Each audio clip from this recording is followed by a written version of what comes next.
Hello, good evening again, everyone. To continue about boundaryless organization, uh, it is an organization that seeks to eliminate the chain of command, have limitless span of control, and replace department with empowered team.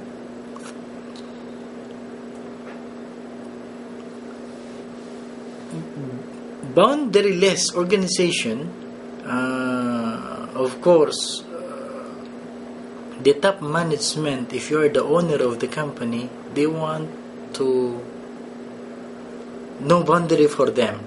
They are the owner. They are telling, do it, do it.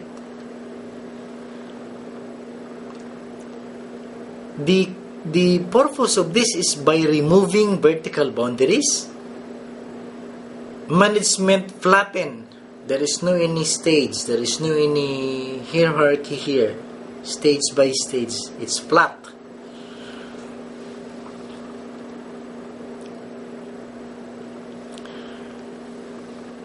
This the status for this one, the status and rank are minimized, and the organizations look more like a silo than a pyramid.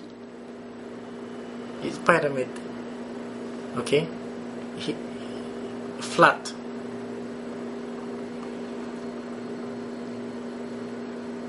Cross hierarchical team,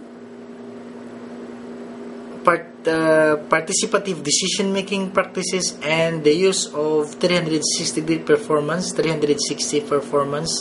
appraisal are example of what the General Electric Mr.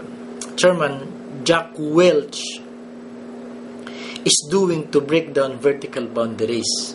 This is what he wants to do. Functional department create horizontal boundaries, reduce these barriers with cross-functional team, and organize activities around processes.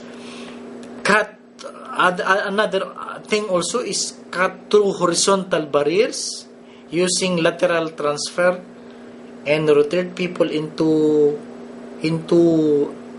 and out of different functional areas. This approach turns specialized into generalized, so there is no specialization, as we have discussed this early first page,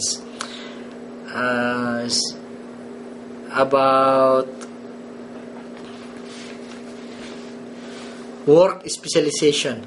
Now it's not in this boundaryless organization, it will be no more. The one common technology thread that makes the boundaryless organization possible is network computer.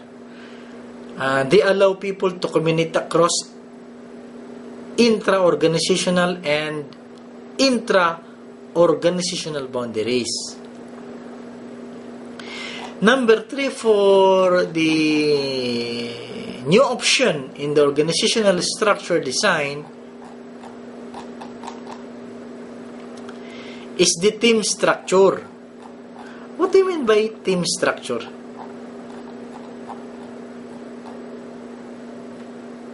Team structure is also an organization that uses team as its central coordination device, has a team structure. A primary characteristic of this team structure are its breakdown departmental barriers and decentralized decision making to the level of the work team.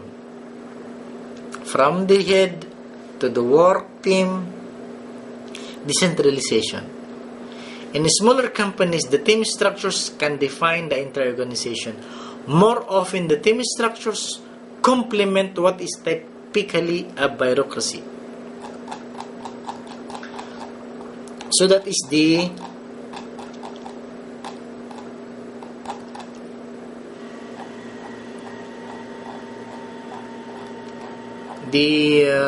new option in the organizational structures design.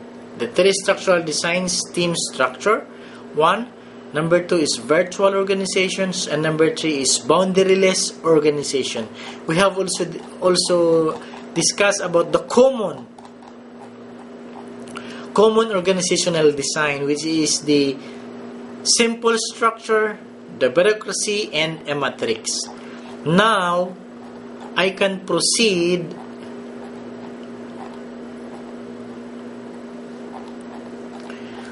with the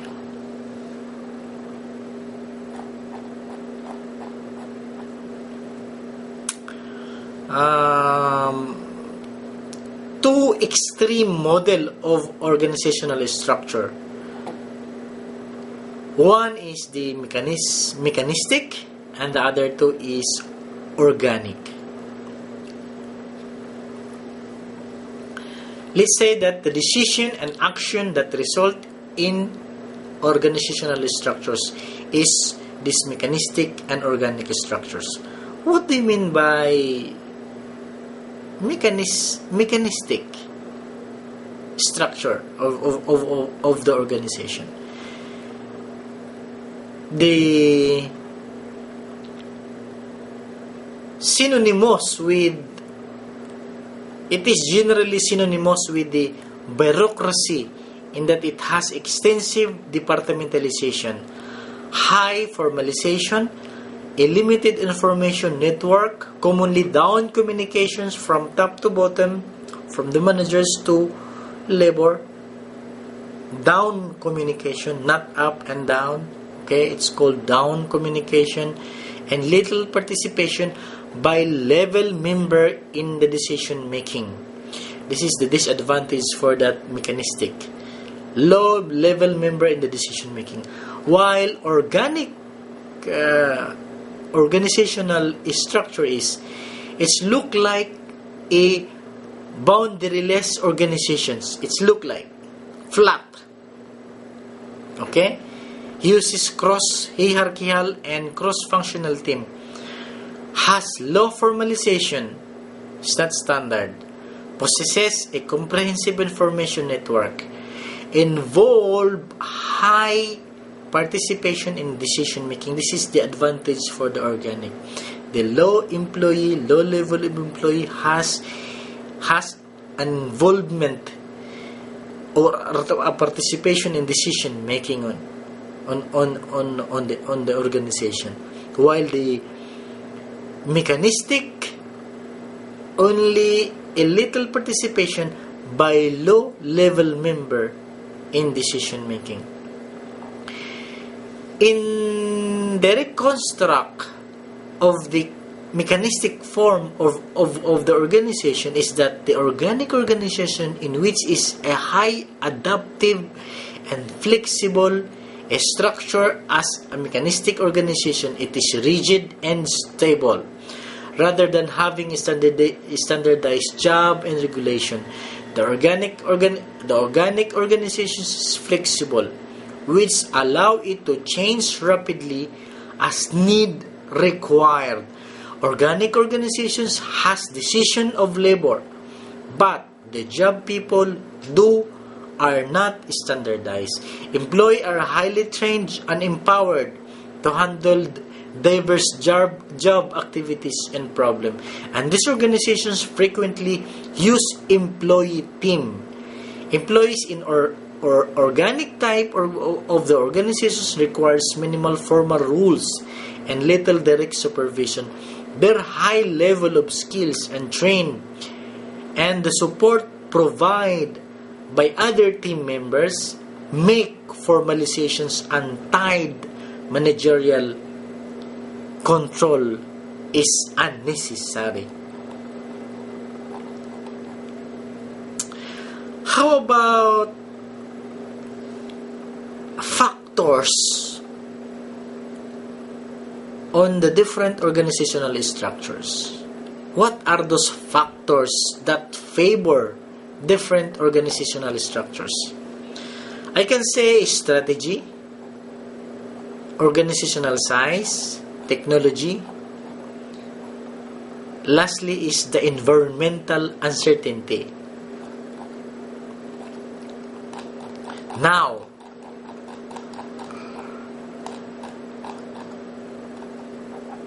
we already know about the factors, list of it.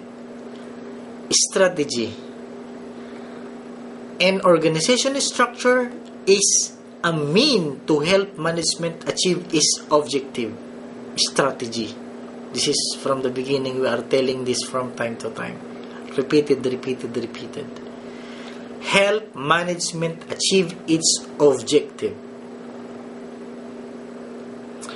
That's why there is called strategy for that, or in that structures. Strategy and structures should be closely linked. Structure should be follow strategy. Strategy framework focus in 3 category dimension: innovation, cost, minimization, and imitation. Strategy, let's say innovation, cost, minimization, and imitation. In organic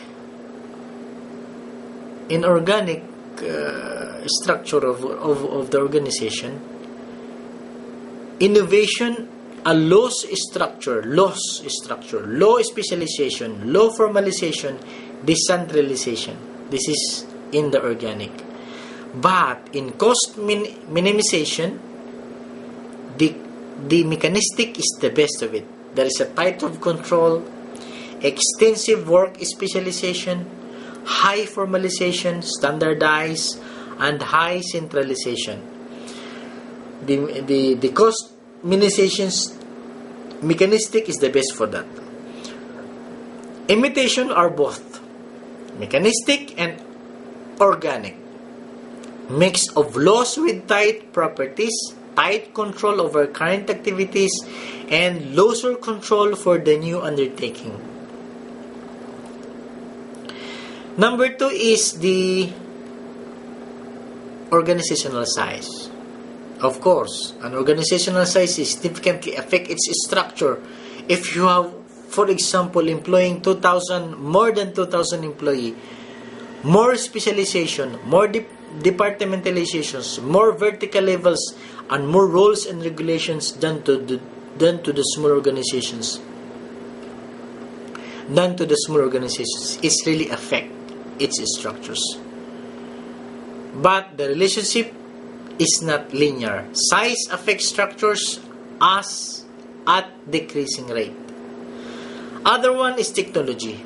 Of course, the term technology refers to how an organization transfer its input into output. Of course, there's an investment for that, a machine. Our machines to make battery, there is a Delphi technology. It's a machine, and how the machine from the raw materials transfer to an output, sellable goods, to a battery, from raw materials to a battery. And every organization has at least one technology for converting financial, human, and physical sources into product or services. The bottom line here is numerous studies on the technology structures relationship. Other is the environmental uncertainty. An organizational environment is composed of those institutions or